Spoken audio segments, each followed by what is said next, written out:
Welcome in to Sweaty Time Pro Wrestling, the only podcast on the Marshland Media Empire conglomeration experience, breaking on down episode by episode, beat by beat, and sweat by sweat. Lucha Underground, babies!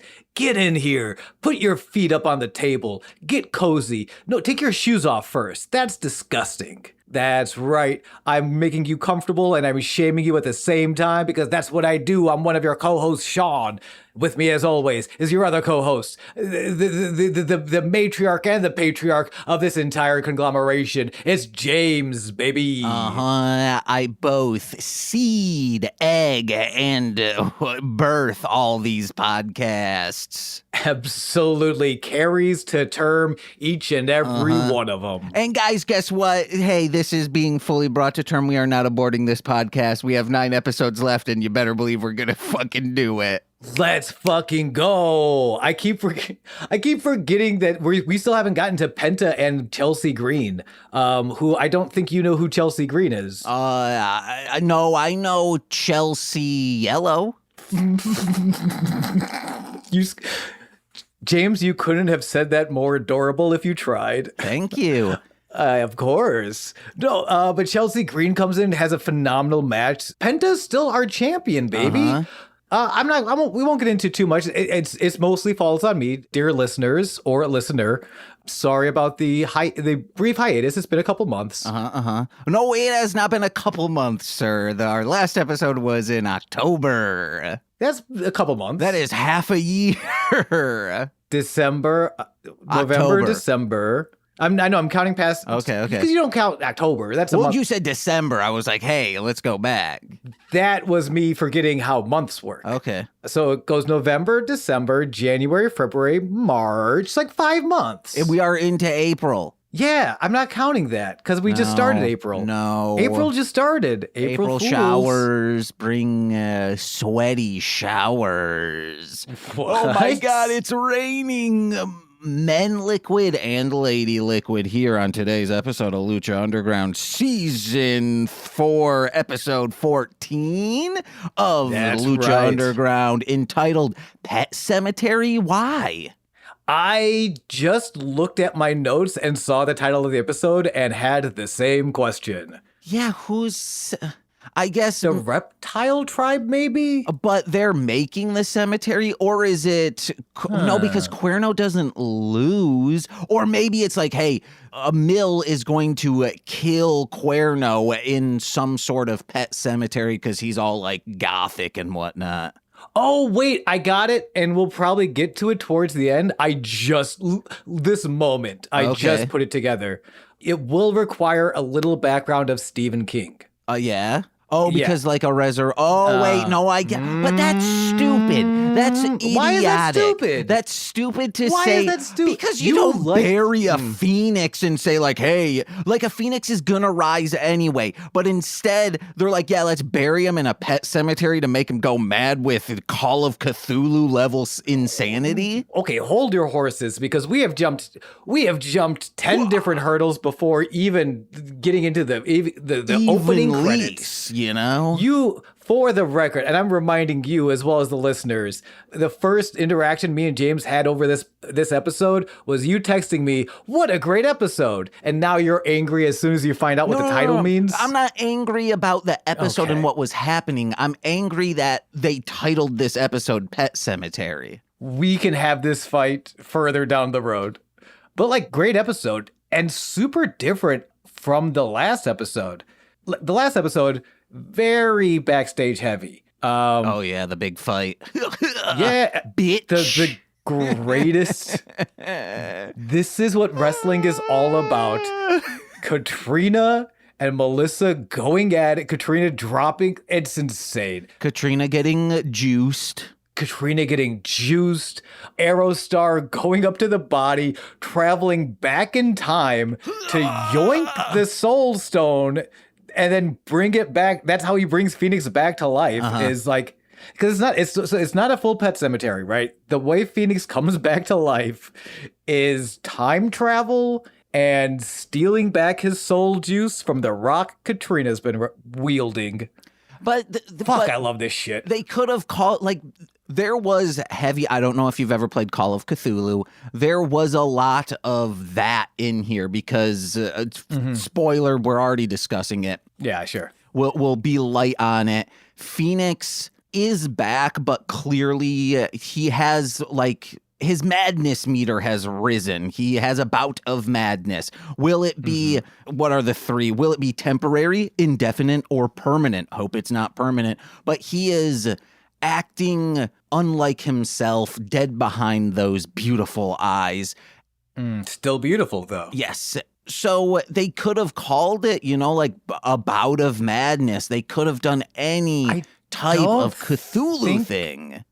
Okay, well, James, I have horrible news. What's up? I don't think as many people are familiar with the Cthulhu works as they are with Stephen King's Pet Sematary. That specifically, like, the whole line of Pet Sematary is, yeah, they come back, but they don't come back right. Yeah, and I don't think it's I don't think it is a bout of madness. I think it is he came back, but he didn't come back right. I mean, yes, that's what, you can be driven insane, but when you resurrect someone in Call of Cthulhu, you are, I believe, indefinitely or sometimes permanently mad. Like, you can bring them back for a little bit, get some information out of them if you're able to, but they're like crazy, at least the time I played it. And when we brought someone back, I was like, I rolled a conceal and I rolled in, it was just madness. This guy was like stabbing himself, all of this crazy stuff. And then Yikes. I say, do I successfully conceal? And MC Deep was like, yeah, whatever, James, you do. I rolled well, and then they keep going, and I was like, wait, don't you guys want to know what I conceal? And during all this madness, my friends are trying to, like, I believe mom of the person who is stabbing himself was there. She's crying, going crazy, like, oh my God, why is my son like this? And then I'm like, don't you guys want to know what I successfully conceal? And they're like, what? And I go, I successfully conceal my erection. And they're just the biggest laugh of the entire night. I would kick you out of my table immediately. Well, no, because you didn't see it. Up. You didn't, I didn't see your boner. Yeah, sure. I concealed it. Great. That is very fucked up. I wonder, what are the odds that a similar conversation, not specifically to that, beautifully, I want to be clear, beautifully fucking horrifying ordeal that Call of Cthulhu is a fucked up game. I want to play it someday. That shit's so fucked up, though. I'm stabbing myself in the chest, and my mom is watching me Elliott Smith myself. Jesus Christmas. But what are the odds that the writers actually had a conversation about naming the episode, and someone was like, I mean, it's kind of more a Call of Cthulhu, and then Big Dick Johnson's like, yeah, but who has played Call of Cthulhu? Like, people read Stephen King. It's a big famous movie out there. It famously, I don't know if I talked about this on an episode, made Sean break down into tears. The Pet Sematary, Stephen King's Pet Sematary. Because you were like, oh, that's what I want for me. No, it was the little boy. After a father has to kill his own son because he brought him back, but he didn't come back right. So he has to put his son down again with like a hypodermic needle. And in the movie, he just stumbles down the hallway, like can't even, like he's been chock full of poison, so he can barely stand. And he's just like bumping into the wall going, not fair. Daddy doesn't play fair. Daddy doesn't play fair. And every single daddy issue I had not realized because I was like, 20 or some, just like boiled to the surface immediately. I remember I go downstairs, I have a roommate and his girlfriend is in the room, and I am like, I can't control the tears. And they're like, are you okay? And I have to be like, no, I'm going to go wander around town for a sec. I don't think I was smoking or drinking at the time. I just had to wander around this small college town for a second. I walked past a frat party and they're like, hey, you look sad. Bye. I hope you weren't drinking or anything because you're only 20, but I would never break the law. The differences of how I experienced it was probably on a Saturday morning eating cereal being like, this movie rules as a child. Yeah. Cut to a young adult, but cannot purchase liquor yet. Just weeping in this like party school. It wasn't a party school, but it was a party school. I think I've talked about my sophomore year. There was an incoming freshman who dropped acid and set herself on fire and got expelled like before the first day of classes. Whoa. Like the weekend of move-in, she set herself on fire while tripping acid, and the school was like, we're a party school. We're not that much of a party school. You gotta wear clothes. She was also naked. You gotta wear clothes and not be on fire. That's our bare minimum. And I think that's a low bar. I hope, one, that this individual is okay now. But I also hope that during the summer, their younger sibling, like maybe stayed out too late and came home, maybe a little tipsy, and it's like, "Oh, you're the bad kid," and then that happens, and they're like, "Hey, am I good? I'm not grounded anymore." Hey, look at how not on fire I am. Am I good? It's like, yeah, you're getting a full refund for this student loan that you did, but you still had, Mom and Dad, you still have to pay a little bit of interest. Me, I just came home and puked in the toilet. A little got on the floor. I cleaned that up. Sister over here, no way she's cleaning this up. You can't let her light birthday cake candles anymore. Like, you have to take fire away from this person. I'm sorry. Every time she cracks her back as she, stretches in the morning, you got to be afraid she's going to engulf. Yeah, because the acid and the fire gave her superpowers. Oh. And she became the Human Torch. Hell yeah. Man, if the Human Torch were like psychedelic, that would rip. If the Human Torch was a shitty 18-year-old college kid. Oh, yeah. Honestly, I'd read those books. I mean, he was. In the first ones, he technically was a shitty college kid. This might have just been the Human Torch. Actually, this might have just been Johnny Blaze. All right, well. That's not his name. How about we... hold on. Let me... I got a transition. Okay. Wait, do you have one? Yes. Okay, I want to hear yours. Inframundo is quite blazing. So hold on. It was better. Okay. Oh, rising from speaking about engulfing, rising from the ashes is our good friend Fénix, who is in a trios tournament on this episode of Sweaty Time Pro Wrestling, Lucha Underground, Season 4, Episode 14, Pet Cemetery. Amazing. That's right. We cut to the desk. I love the Vampiro line. That's the hymn of the believers. You can try, but you ain't gonna get it because the real deal is right here beside me. Those words mean nothing, but they sound very cool coming out of Vampiro's mouth. None of this stuff means anything. Speaking of which, hold on real quick. Speaking of like wrestler talk, have you talked to Jose in the last 2 weeks? I talked to him last night. Has he talked to you about the cream of the crop, Randy Macho Man Savage? At some point we must. I feel like the Macho Man cream of the crop promo is a conversation I have with everyone at least once. It's because if you don't like it, I can't be your friend. And I'm sorry if you're finding out this way, dear listener, that we can't be friends. But also, what the fuck is wrong with you? Cream of the crop is the greatest promo of professional wrestling history. I would have hoped Jose, he's always high. So he came over and after we talked about it on an episode of Death to Squids. And then afterwards we sat down and watched it and he was like, this rules. It's the perfect. Jose mentioned to me like, hey, when am I coming onto Sweaty Time? And I literally said, fucking whatever you want, bro. Hit us up.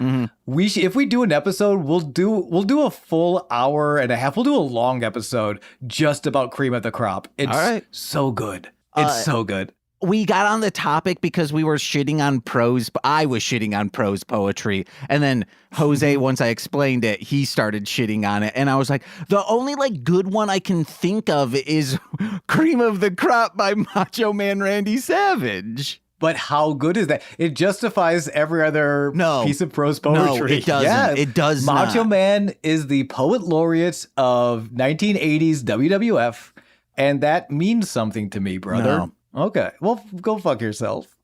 I'm not here to defend prose poetry. I'm here to talk about the action happening in the ring. And coming back to the differences between the last episode, which again, marvelous episode, but a very backstage heavy episode. I know there were some very tight matches. It's been a long time. I should have looked back on it. But it was that Katrina Melissa fight. It was Aerostar going back in time to revive Fénix. So good. This one, we don't have a single backstage segment.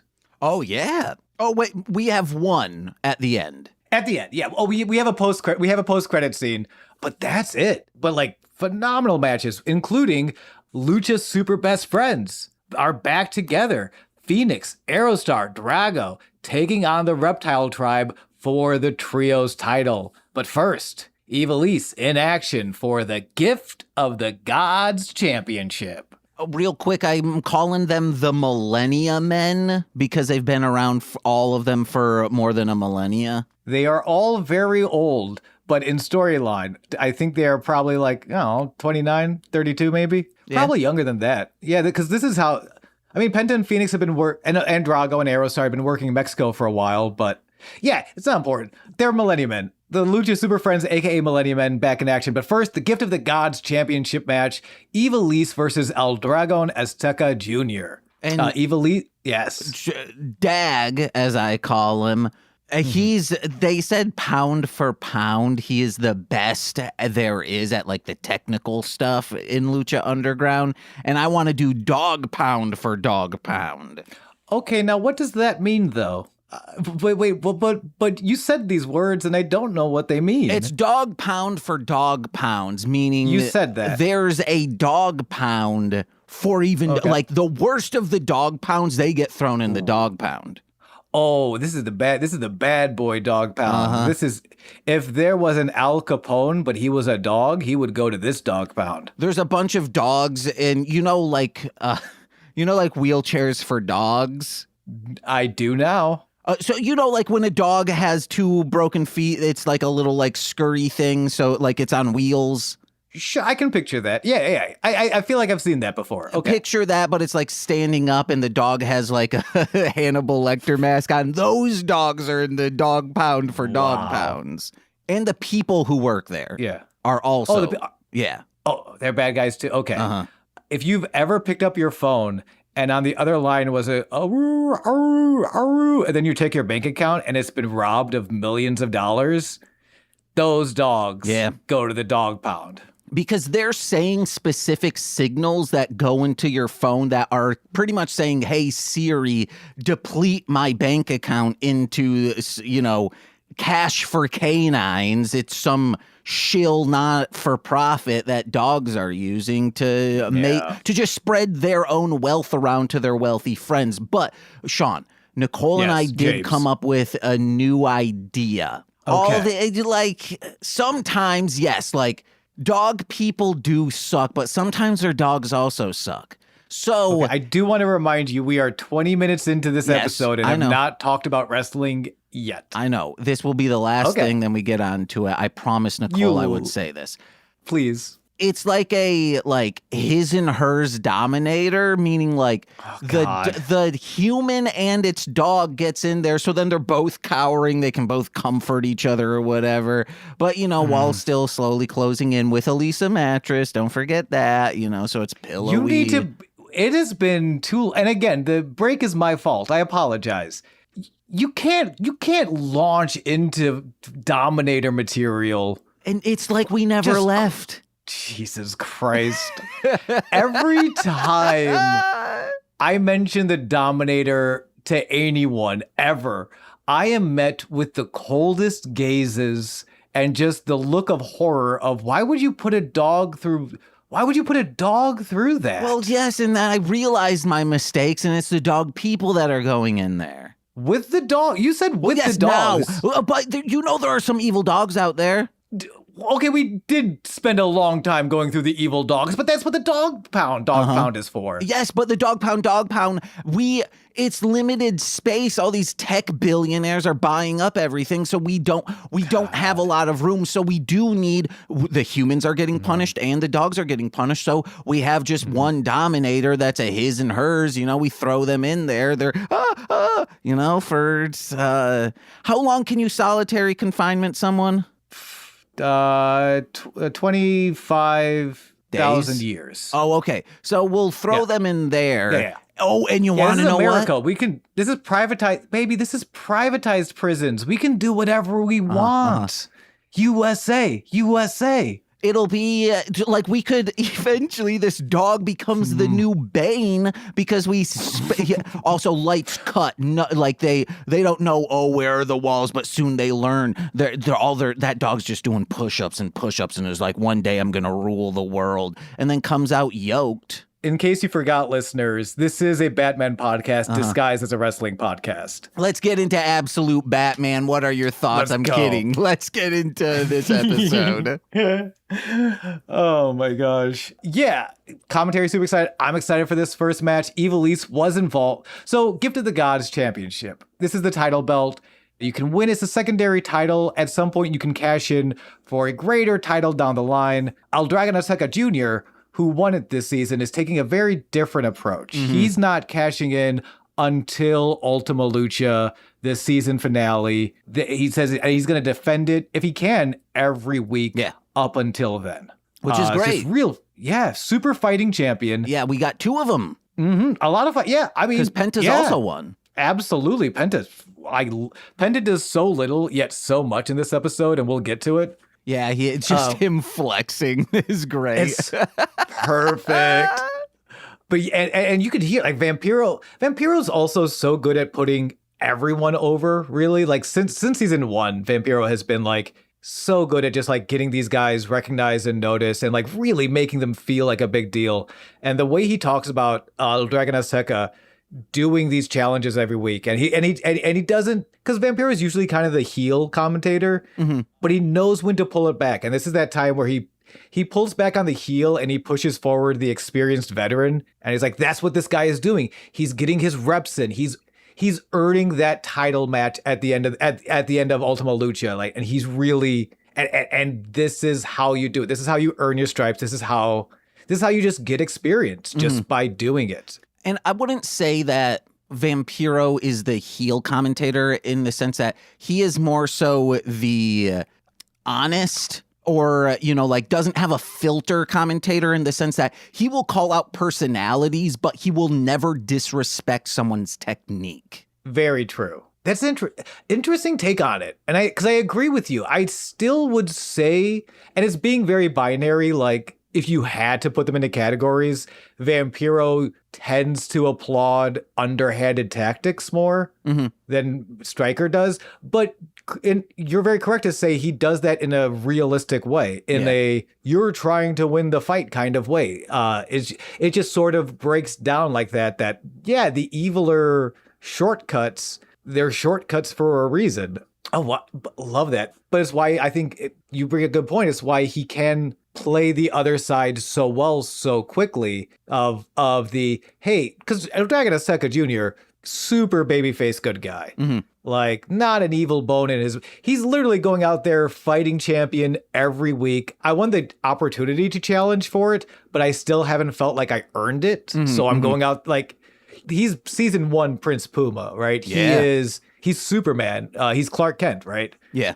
So like for Vampiro to still give him that credit, he can really only do by just being honest and being real, which you love to see. Yeah. Hey, real quick, there's a DC AEW comic miniseries going on right now, and like I try to joke with people by saying like, oh yeah, man, Pentagon Jr. returns in issue 3 and just freaking DDT's Darkseid, and they're like, wait, really? And I'm like, no. He's in the WWE.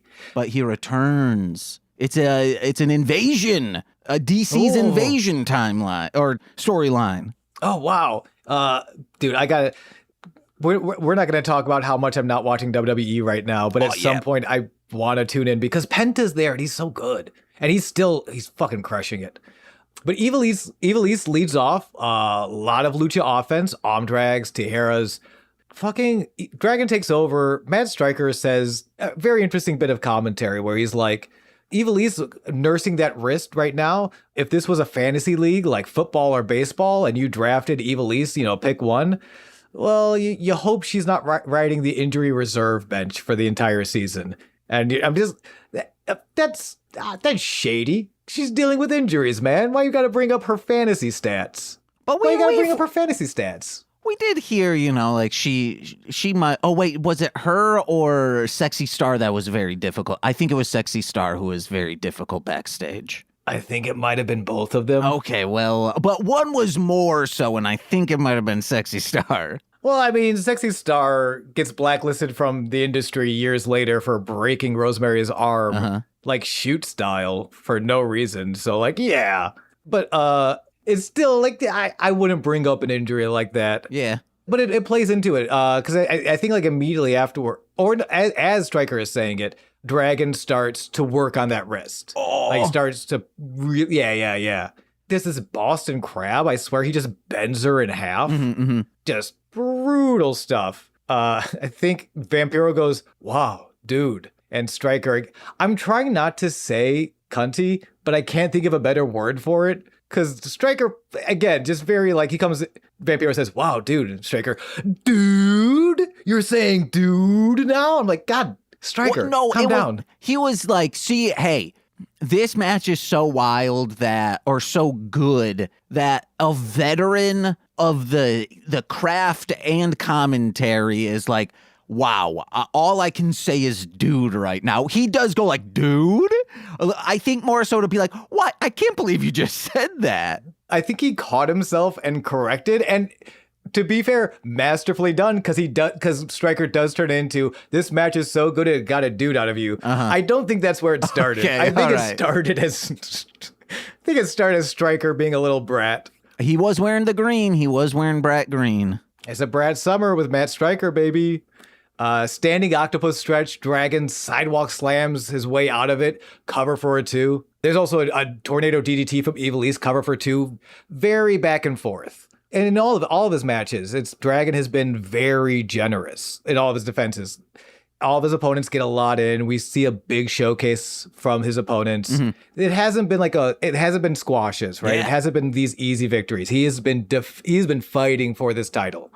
And which is great. When you're the champion, you want to make everyone else look better because then it's a better story. Yeah, you work in a better company. This is very improv-y and theatery, and in your case, very collaborative musicianship of you that we're sort of maybe projecting into wrestling. But I do think, and I think a lot of just creatives in general would agree, rising tide lifts all ships, especially in a singular company. Like if everyone else in the company looks good, I'm going to look better. Yeah. It's one of those things like you can't, a little bit of like annoyance school of like, don't slow yourself down to let other people catch up. You don't do that, but you create an environment. You do so well that it creates an environment for other people to do well. Yeah.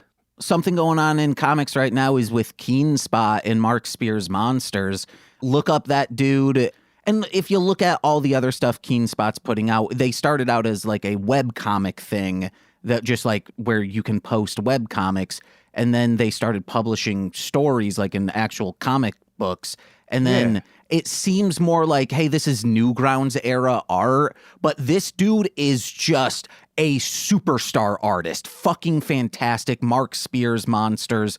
His Keen Spot, we maybe sell like one copy of their stuff each week. Mark Spears Monsters, there was one issue that sold like 500,000 copies. So that company is able to then publish more. And he could leave. Yeah. He could go to Marvel. He could take it anywhere. It's his book, but he chooses to stay on Keen Spot because like he has to know that his book is making it possible for maybe 12 other books to be published each year.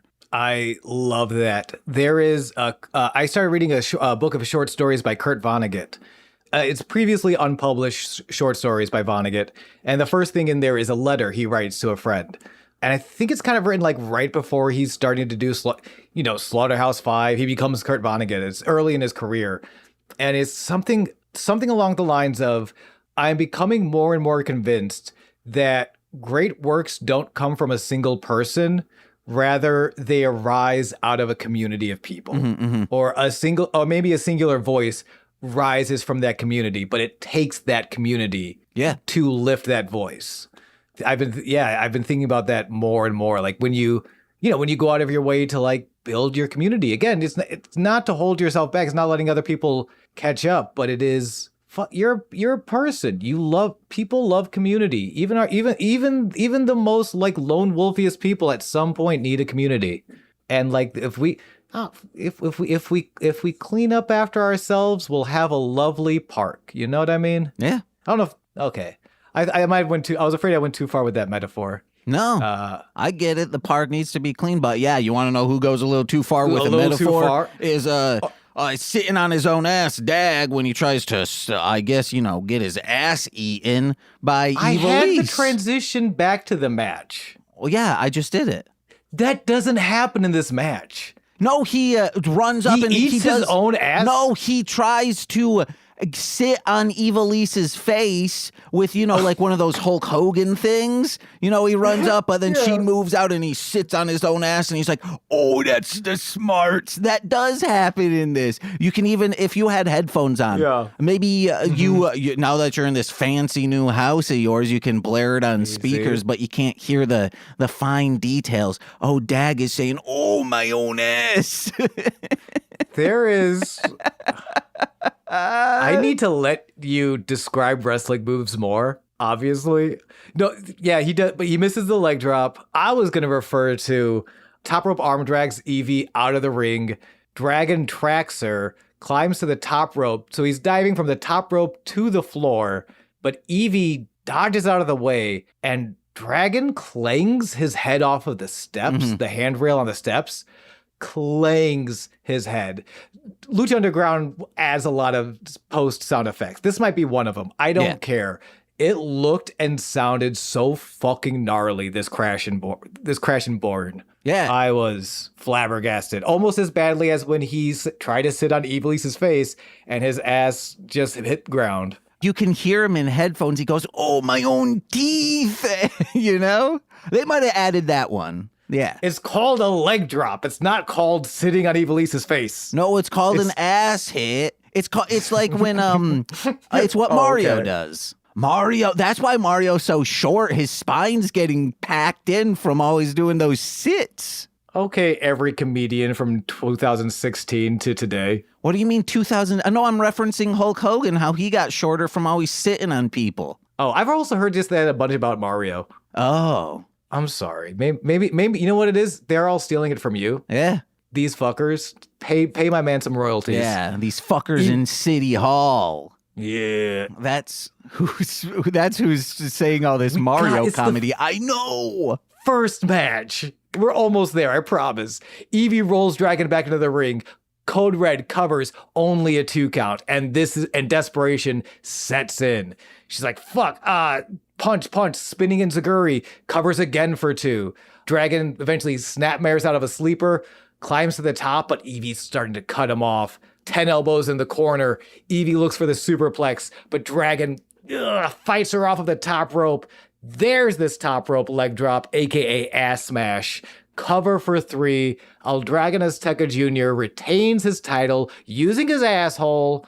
And to a mixed response. Evie very over here. Like people wanted Evie to take this title right here, right now.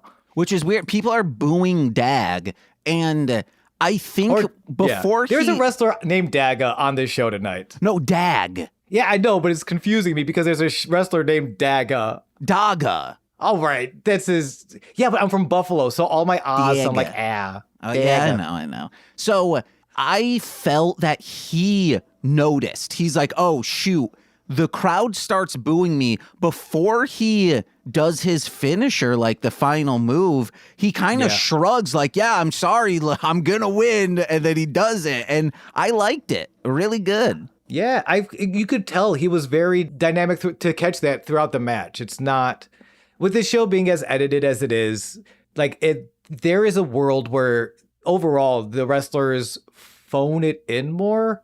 Like they're not paying attention to live crowds. They're not like reacting to the live crowd. There is a world where this wrestling show relies so heavily on the television editing that it's not a good wrestling show. And that's not what happens. And I think it's because of the workers, people like Dragon Azteca Jr., Penta, Fénix, like Johnny, all these guys are just so good at like listening to the crowd and making it making the show dynamic so that when he wins the title, he's getting booed, but he's still a good guy. There's not an evil bone in this man's body.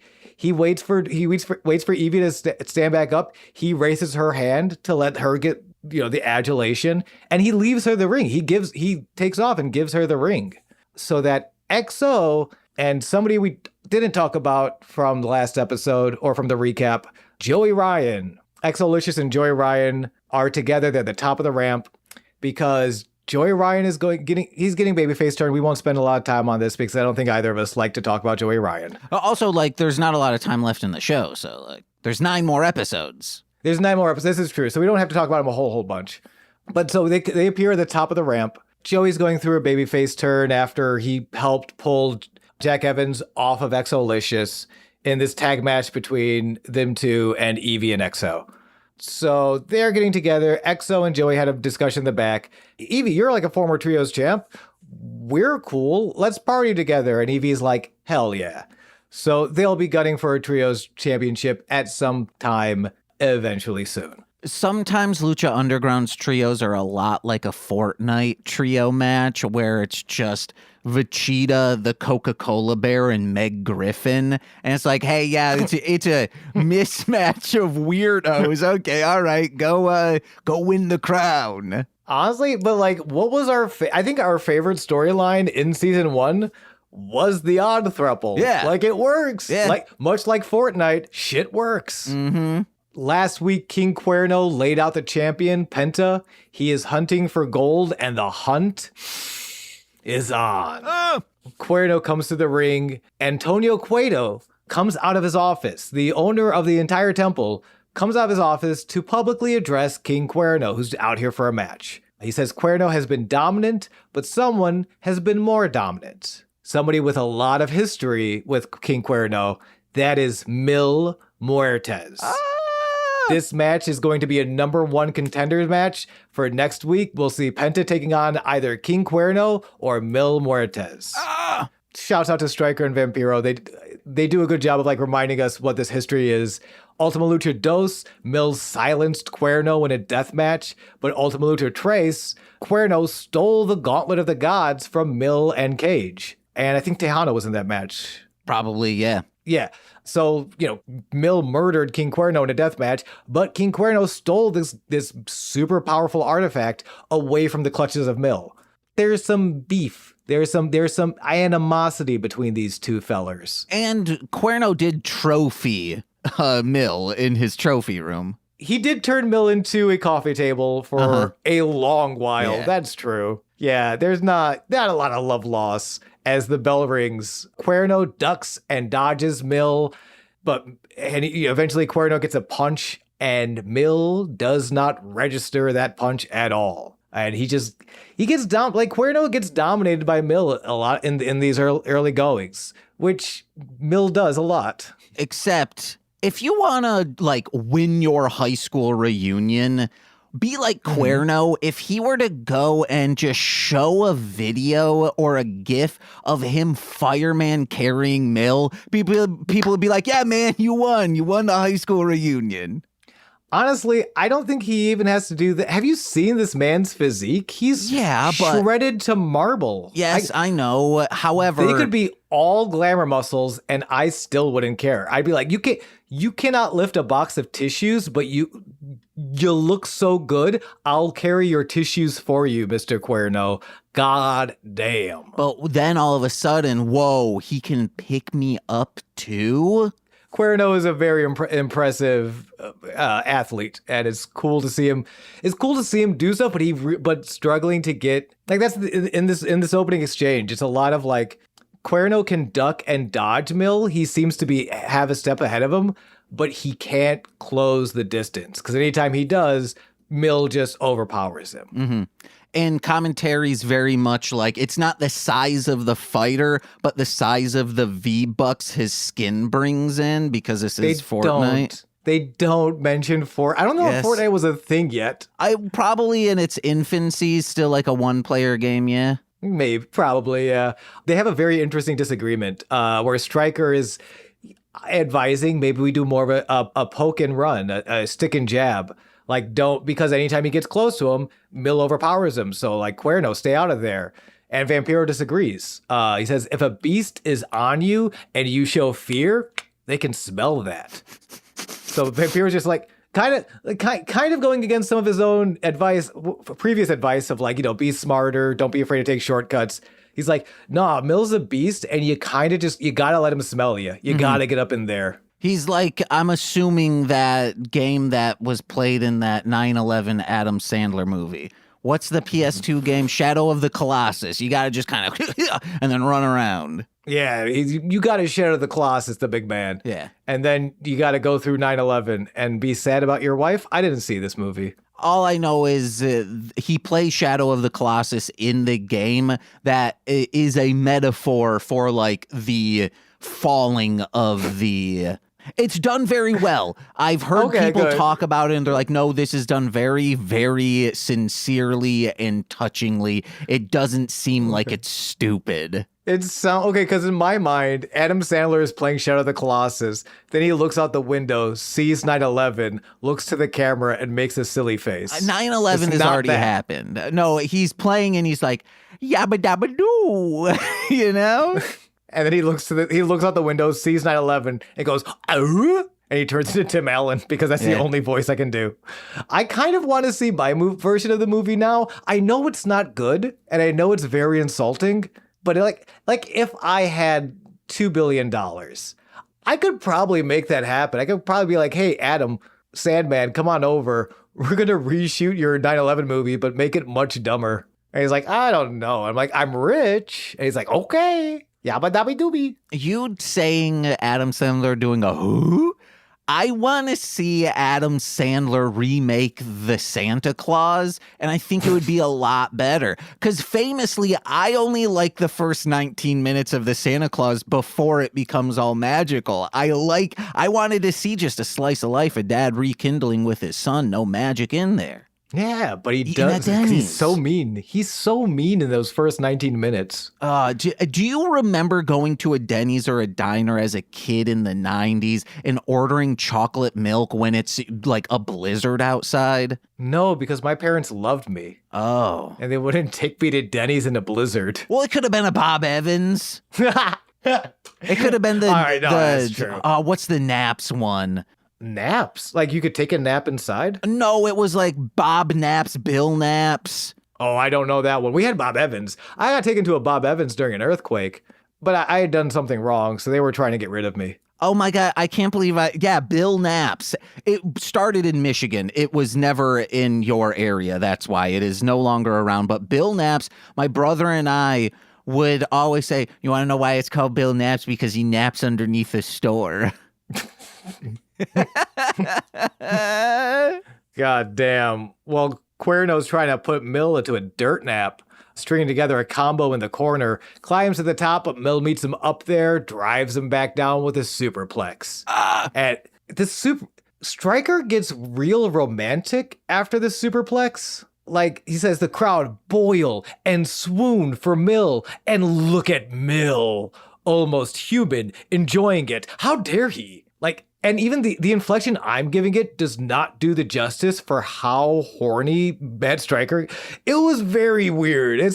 You could tell they added it in post because it was like Matt Striker auditioning to read a romantic novella. You know what I mean? I'd like to hear that. The fact that the crowd is boiling and swooning for Mill. I'm like, ooh, baby. Well, yeah, because, there's some pervs in there, and then there are some, wrestling pervs in there. Yeah. Hey, there are two pervs talking about it some 10 odd years later. Yeah. You're the wrestling perv and I'm just the perv. Exactly.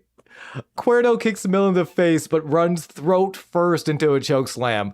And Mill, showcasing his pride, turns his back on the hunter, which the number one thing about Cuerno's character is like, he is a strategist. You give him a moment to come up with a plan, he comes up with 10 plans and they all kill you. Yeah. If Cuerno were in the White House, this conflict in Iran would have never happened. He would have been like, hey, strategy dictates. This is a bad idea, guys. I'm actually shocked it took us this long to bring up King Cuerno in the White House because about damn time, somebody to drain the swamp.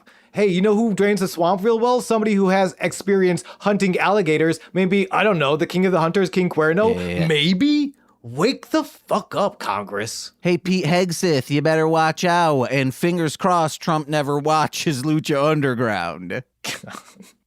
He wouldn't. He's too tight with the WWE. That sanitized product of bullshit. Well, now he can watch it because AAA, it was a co-production, and AAA is now owned by WWE, which is now owned by TKO. Yeah. Oh my God, such a beautiful company, aren't they? They're so cool. I love that time they brought Travis Scott in to help with John Cena's heel turn, and then Travis Scott dis-a-fucking-peared, and WrestleMania was just weird. God damn it. Also, they're criminals. I'm pretty sure they're all criminals. They're all criminals.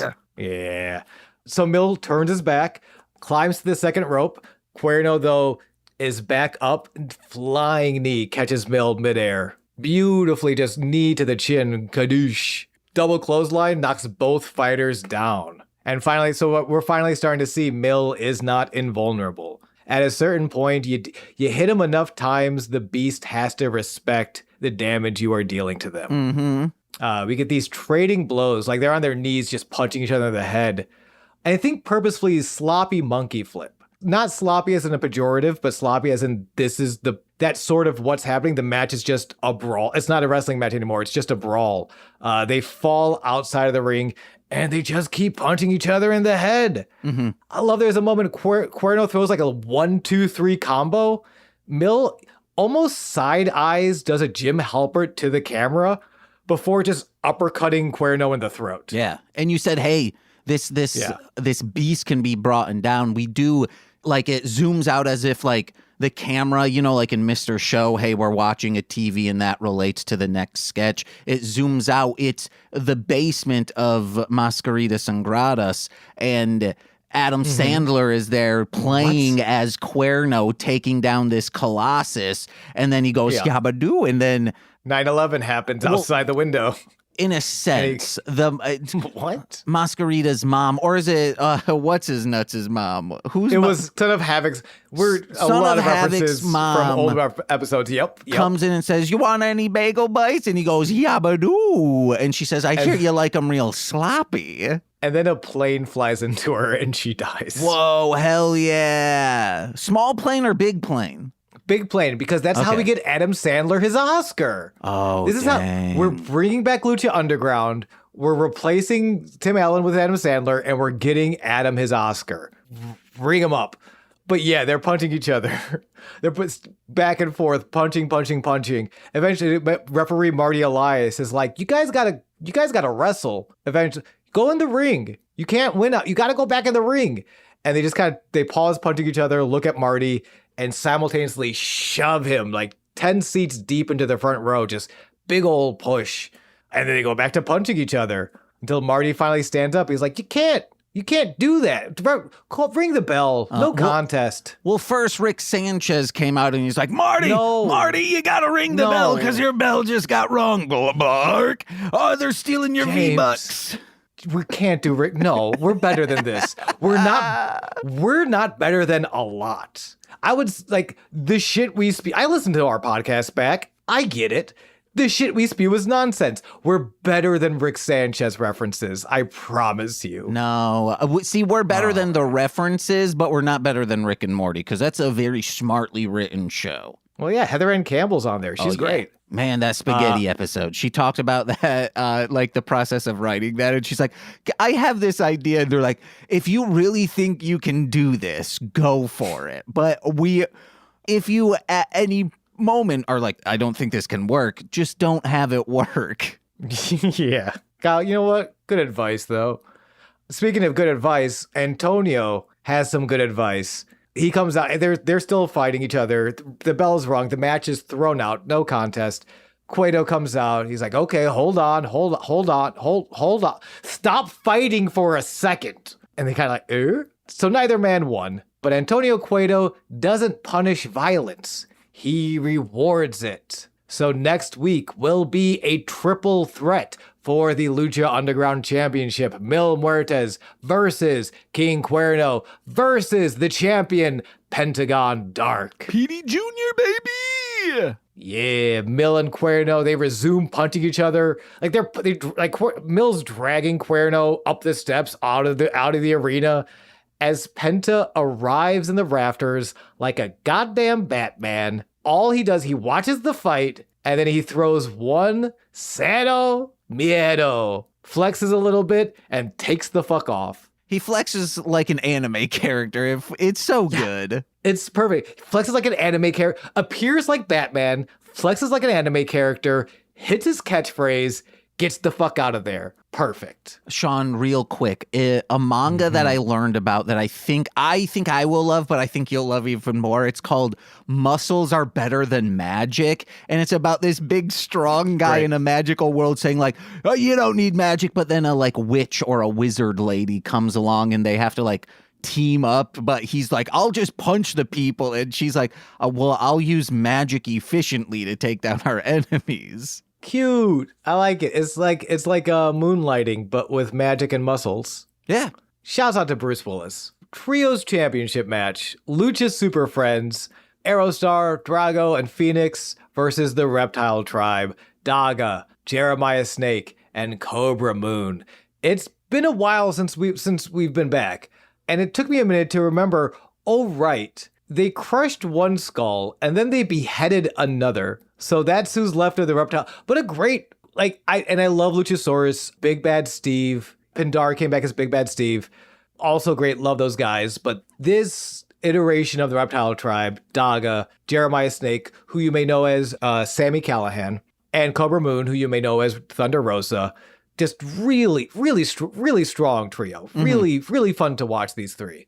I also forgot the just beautiful, touching moment of Mundo using his one wish when they won against the Reptile Tribe to get Drago back. And oh, God, crying at the end of that episode because it was so beautiful. There's some, I want to kind of write off season 4. And I think it's mostly because I know some spoilers going in that I'm not thrilled about, but it's fine. But there are so many moments which led to the wedding, right? Because that's the Johnny Mundo having a moment of because the reason he didn't ask for another wish is because I have everything right here. Cobra can't grant me my wish. Taya, and Taya's like, you can grant my wish. Will you marry me? And that leads into the wedding of everything. And it's such a good wrestling wedding. Holy shit. Taya is Santa Claus in the remake of The Santa Claus. Yeah, and Adam Sandler is her son, who she's trying to reconnect with. And they do it, what's that Martin Short movie? Clifford style. Yeah, they do it Clifford's. Or, can I pitch an alternate? Yeah. They do it Love Guru style, tiny body, normal head. We don't want to bloat the budget too much. That's true. That's a lot. How much do you think? We don't have time to get into it, but listeners, email us what you think the budget was for tiny body, big head Mike Myers in the Love Guru. How much do you think? It's not nothing. It wasn't nothing. Yeah. They spent some amount of money on that effect, and I want to know how much. I bet it was $500,000. I don't know how much in the movie it was. I haven't seen Love Guru in 15 years. We'll say 50,000. We won't say 50,000 what, 500,000 what though, but we'll say 500,000. Jumping to costumes, love it. Because this is the first time they're all together again. Drago is back with his friends, but obviously by the time Drago came back, Fénix was straight up dead. Now Aerostar brought Fénix back. So it's just three friends coming back together again. And you can see it in their costumes. Aerostar in a beautiful purple, very bright. Drago wearing a very bright, not a blood red, but a very bright red, a very vivacious red. Like Dueling Dragons red. Yes. And Fénix, who's also always very colorful, coming out in all black. Ooh, madness looks good on him. All black, literally drooling water out of his mouth. And again, these guys are supposed to be back and you see Drago and Aero excited to be back together. And then Fénix, who usually the lightest out of all three on his feet, the quickest, he is seething and plotting his way to the ring. Like, just like almost like a zombie. Yeah. Like someone who got ice pick lobotomized. Like somebody who got buried at a pet cemetery and came back, but they didn't come back right. Oh, dang. They came back hot. Oh, yeah. But hey, guys, bury me in the pet cemetery if I come back hot. This is mean, and I apologize ahead of time. James, we get it. You grew up listening to ICP. You think dead bodies are hot. Yeah. Yeah. That's why I love a pale lady.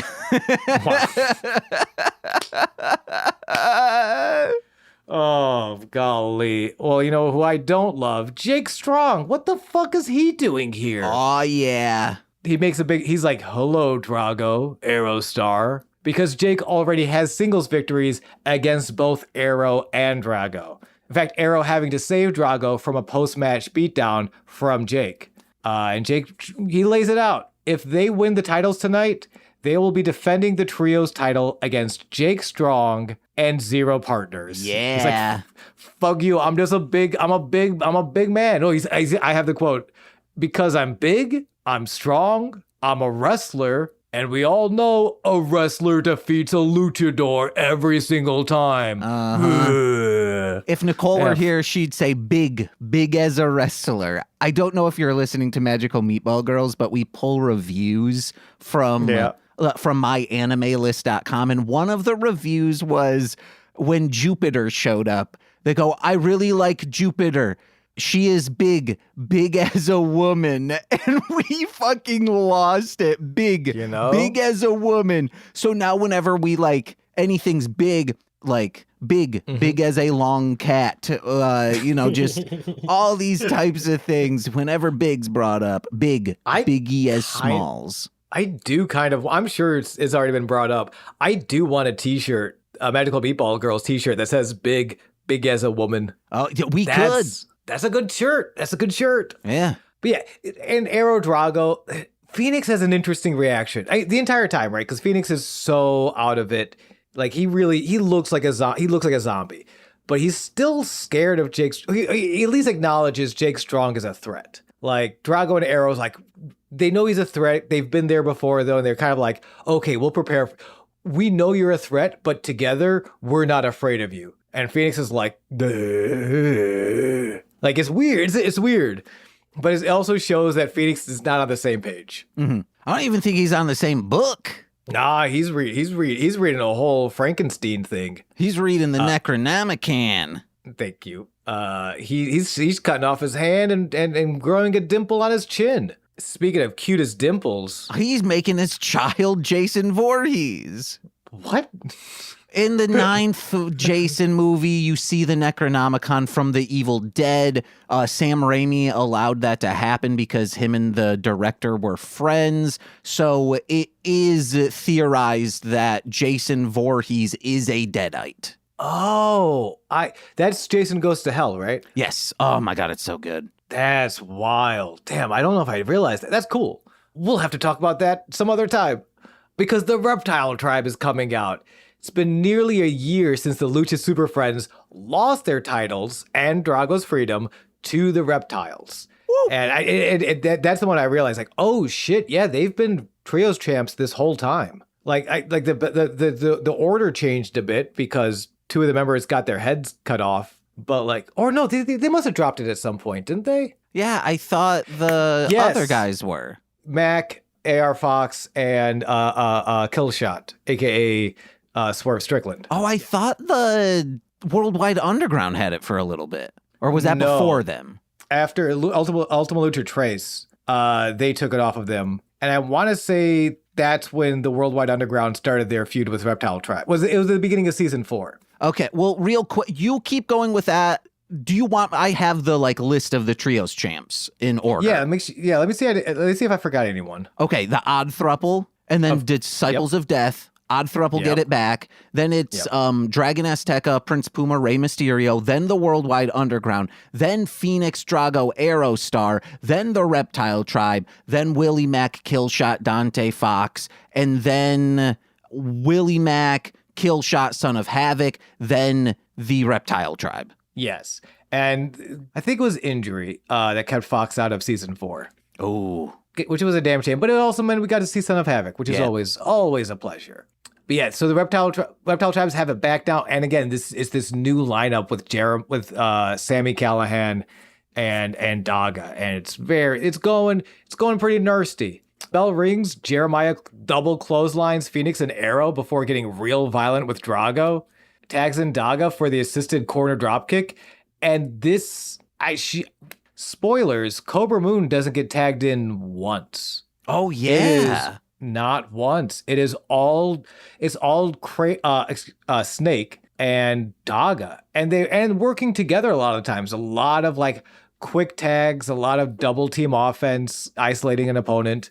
But also a lot of, hey, Reptile Tribe, quit hitting yourself, because they go into hit someone while another one, like, hey, I'm holding Fénix, hey, Callihan, come punch this guy, and then Fénix ducks, and then Daga, ow, my face. In a lot of ways, it's the perfect return match for Fénix, Drago, and Aerostar, for the Super Lucha friends to come back together. Because there is a heat up top, and Callihan. I need to stop calling him Sami Callihan. Jeremiah and Daga, Krang. They get Krang. They get their heat up top. Like they do work over. I think Drago is the first legal partner in. They put the boots to him, but as soon as one of them tags out, or as soon as they start, like it is a lot of 1v2 and the one kicking their ass. Yeah. It's a lot of like, hey, here comes Aerostar. Aerostar almost like, I almost say cartoonishly, but I think that's kind of an American spin on Lucha Libre. Because it is a lot of Lucha Libre of these faster, and all three of them we've seen since season 1, incredible luchadors, incredible aerialists, right? Mm-hmm. Like these guys fly like nobody's business. And so individually, right? Like Drago has such a different style from Aerostar, who has such a different style from Fénix, but all three of them still in the air, just like beautiful ribbons falling from the sky, but violent. Oh yeah.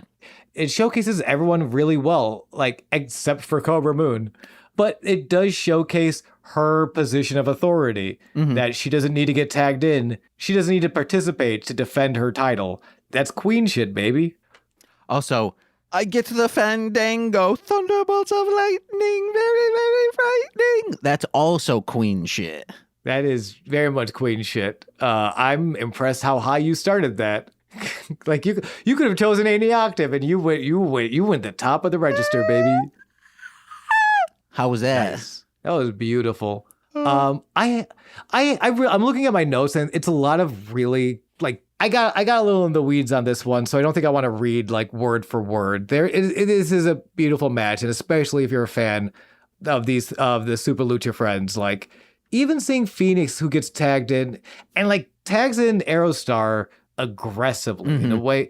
Aerostar is the one that brought him back to life, and to see Fénix do like I'm tagging you, but I'm really just slapping you in the chest super hard. I'm like, it's like what's going on? But then he tags in, and I think maybe that also plays into they're not Super Lucha friends aren't really doing any tandem offense. Like they're not doing double teams, they're not doing triple teams. It's one guy taking on Jeremiah and Daga and going to town on him. But it does cover up this lack of cohesion between Fénix and Drago and Aero. Yeah. I did really like when Fénix gets tagged in for the first time.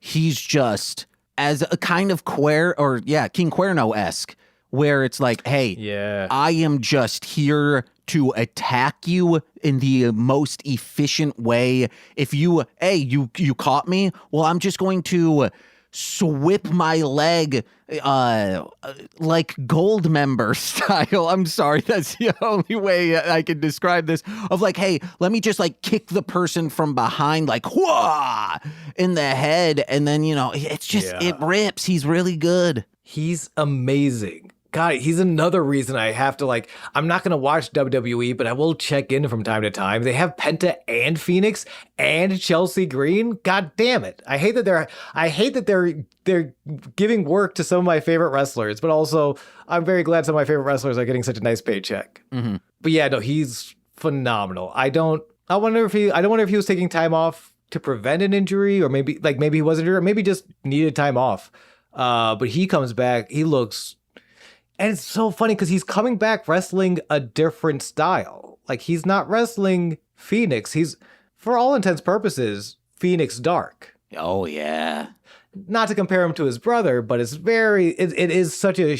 And I'll even say because Pentagon Dark, there was a little difference, but he's still wrestling like Penta for the most part. Yeah. He does the same moves as Fénix. Like, he's still doing double springboard drop kicks, and he's still like tightrope walking on the top rope. But the intention feels a lot more, again, direct. Yeah. And just like vicious. I would describe it as he no longer needs the power of the crowd to win. Yeah. And I wonder if because we have established Fénix's powers come from the 1,000 lives of the Fénix, right? That's what Katrina had to steal from Fénix to get her life back until she got thrown off a fucking roof. God, I love this show. See, that's why in Juice they needed it to be like a dark chasm falling off that building. You can't do this in broad daylight because then it's just like on green screen, a lady, you're just like shrinking her down. It's not good. It's not good. It's perfect. But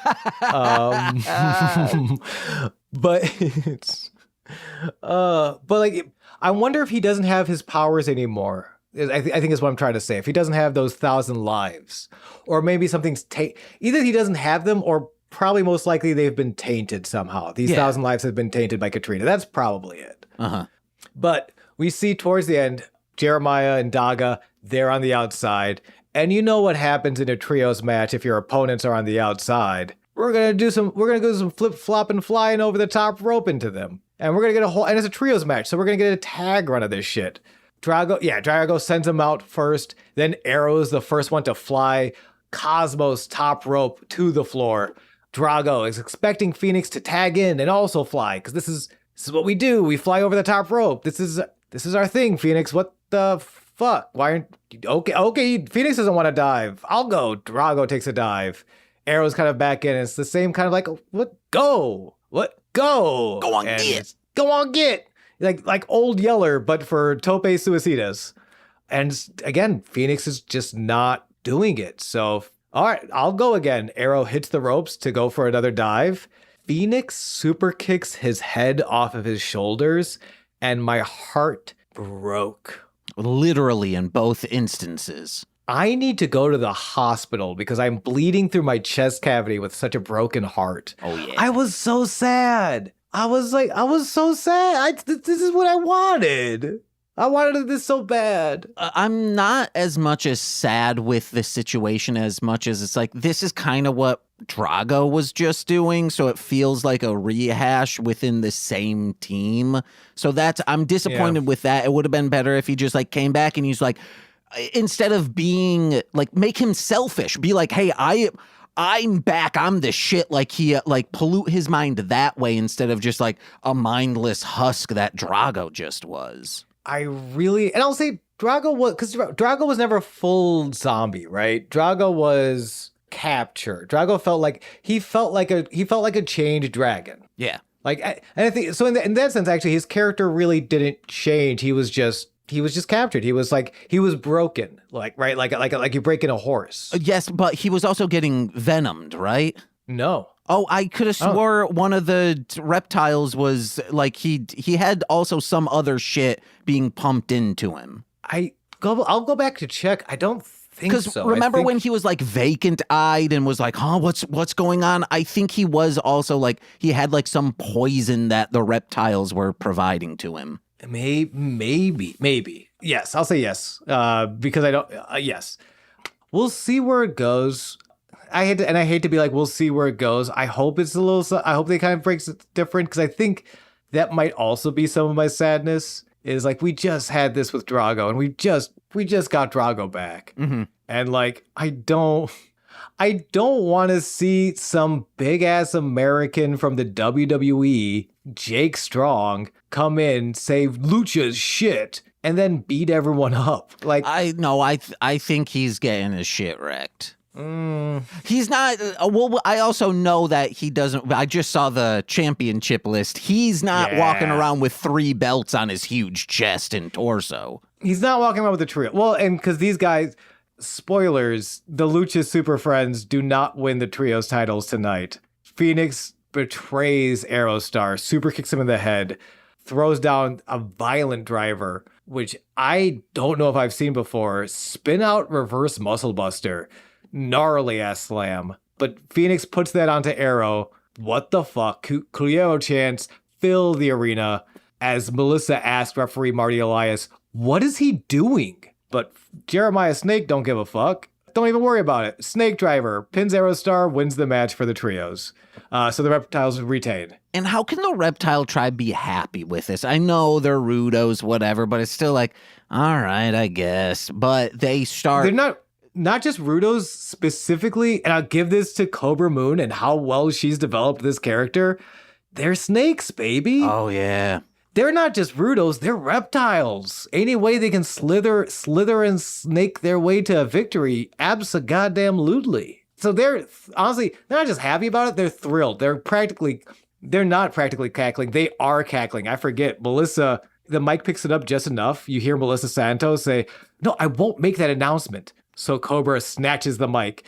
And again, not only not tagged in once, I think the only bit of action she saw was on those piles when they were doing the dives. She was part of the pile. I think that's all. Yeah. No, I take that back. At one point, she almost gets involved in the match, and then Fénix throws a super kick, kind of pulls back on it because she ducks, and she just slithers out. Not even bothered by it. She's like, okay, not this time. Don't worry about it. That's the closest she gets to getting involved. Mm-hmm. So she snatches the mic from Melissa and announces herself. She says, the winners and still trios champion, the Reptile Tribe. Mwahahaha. Like, they are cackling. They are giddy over. And I think the fact that it's coming so dirty from Fénix betraying his teammates, they're high off the drama. Yeah. They're like, it wasn't a good wrestling win, but look at this juicy gossip, baby.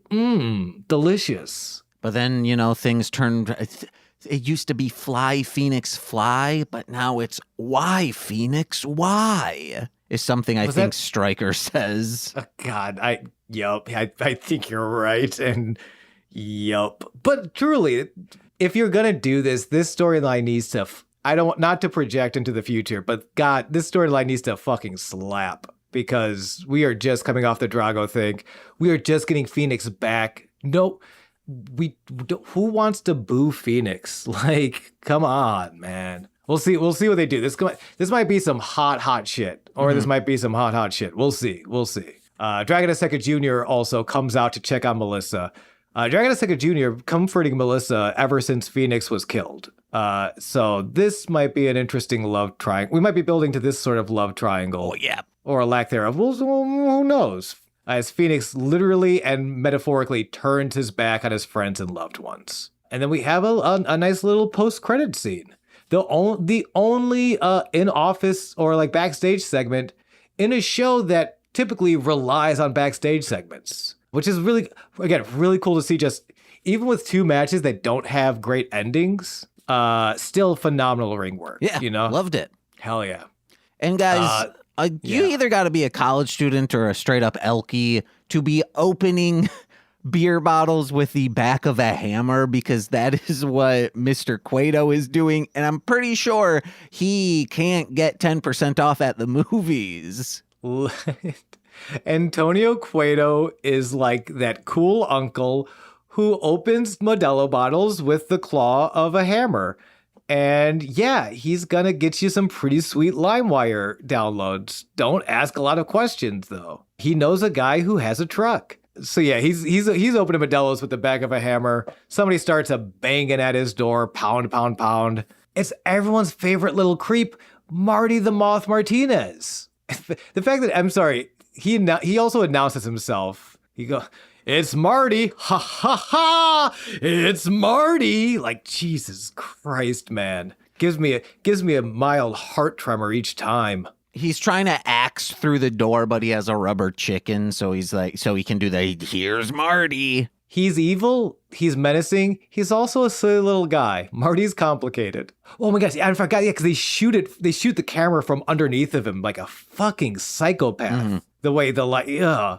And shouts out to Antonio Cueto, who's like, yeah, it's open. Yeah, come on, and you fucking murderer. And Marty comes into the office. He drops a fistful of dollars with his recently healed arm, and Antonio comments on it. He's like, oh yeah, see, your arm is all healed up. But Marty knows he doesn't care about his health. He only cares about his money, right? But like, Marty, you're an employee. Why are you paying your boss? What capitalist hellscape is this, 2027? Antonio wants to be clear. What are you paying me for? And Marty clears it up. He says he knows his sister, Mariposa, paid that same amount of money for her Gift of the Gods title match, which she had, I think, 2 weeks ago.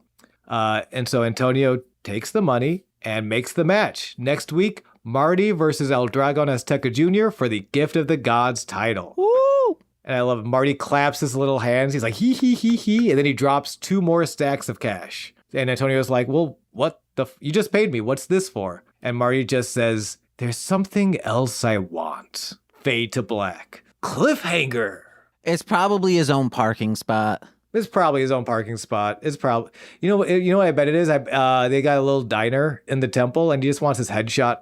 Marty's the only wrestler who doesn't have his headshot on the wall, and that's fuck. Come on. He's been here since season 2. No, I think he's been trying to at that diner get his like, hey, this is the Marty sandwich, but people are like, no one's gonna order that because it's just 2 pieces of Wonder Bread and then just a thick piece of meat. But it's thick. And that's the thing he keeps telling him. It's like, no, you guys don't understand. It's thick meat. He's like, I saw Mondo Burger once on Good Burger, and I want that, but with white bread, and that's it. No ketchup, no mustard, no lettuce, no tomato, no onion. Why can't Mondo Burger be real? Oh. I remember Burger King when I worked there got like a jumbo patty, and all of us were like, this is some Mondo Burger shit. We should not be selling this. And it was like stuffed filled with nacho cheese and jalapenos, I believe. Oh, which hot take. I'm going to guess that was not real cheese. And if those were real jalapenos, they are not fresh. Well, yeah, the jalapenos totes aren't fresh, but the cheese, I mean, nacho cheese still has real cheese in it. Do you think this had real cheese in it? It gave me diarrhea enough. So yeah, man, it had to. Speaking of, yeah, so if you want some more of, oh wait, I was just saying, speaking of, we we gotta wrap up because I do have diarrhea right now. I gotta go. Sure. Hey, I'm still not on Twitch yet. I'm trying to get back on there. But Shakespeare Blood Oath is ramping back up. The end of May, beginning of June, we'll be performing Henry VIII. Check out ShakespeareBloodOath.com or our social medias for all sorts of park shows and theater shows where you see us being a bunch of Muppets performing Shakespeare. Oh, yeah. That's Shakespeare Blood Oath. And I'm looking at Henry the Ninth right now because I'm looking at Henry the Cat. Hey, guys, if you missed Sean and I, well, you wouldn't have the last 6 months if you were over on patreon.com/MLM pod, where for $5 a month, you get exclusive content every single Friday, including Sean and I, because he became just the de facto explanation required co-host where I explain some absurdist media to him. He's been a champ. Like he's the perfect person for this show. I will be putting out into this feed the Tokyo Gore Police episode because that is free on there. But I think even though we did a watch along of Ouija Shark 2, it's a perfect movie for me to recap. So wait, no, stop talking for a second. What, Ouija, like the Ouija board? Yeah, Ouija board. But it's a shark. Yeah, it's a shark that's summoned by a Ouija board. But the first movie is like a bad one. But the second movie is a perfect bad shark movie. It takes huge swings. Okay. It takes place in hell. It is so beautiful. You're going to be, I think, learning about it. Or you're going to be learning about Dino Croc versus Super Gator or something. Y'all gotta get on the Patreon. I gotta see these. What? Ouija shark? Uh-huh. Why does the shark need a Ouija? Is the shark dead? Yeah, I think the shark's a ghost. That's so fucking hot. Okay, God well, damn. hey, $10 patrons get all that, plus monthly bonus exclusive content in the form of straight to Patreon or a watch-along, like the watch-along of Nicole and I. Perfect for a watch-along was Ouija Shark 2 this month. And you get shout-outs on every single free feed podcast. So let's begin with those, starting with Steve F., Alex Z, The Waz, Orion, my Bickle brother in common law, Joshua, Jake, Steve Barnes, a sweet child of the time, my mother, Lil Corey's BFF, and now former roommate Shane, from This Movie's Gay, as well as twitch.tv/core winning, it's Corwin, from the Rom Complex, as well as Formulaic, a podcast and script writing, it's twitch.tv/R2 Shelby2, which I think on the second Saturday of April, there will be a sub-a-thon for their Patreon, the Rom Complex's Patreon, over on twitch.tv/R2 Shelby2. And from Speed Radio, a podcast and all things Sonic the Hedgehog, it's Tay, aka Zinny D, and I've been James. And I've been Sean, and this has been Sweaty Time Pro Wrestling. Purple Prancer forever, be like Bob. Bye-bye. Oh, hey,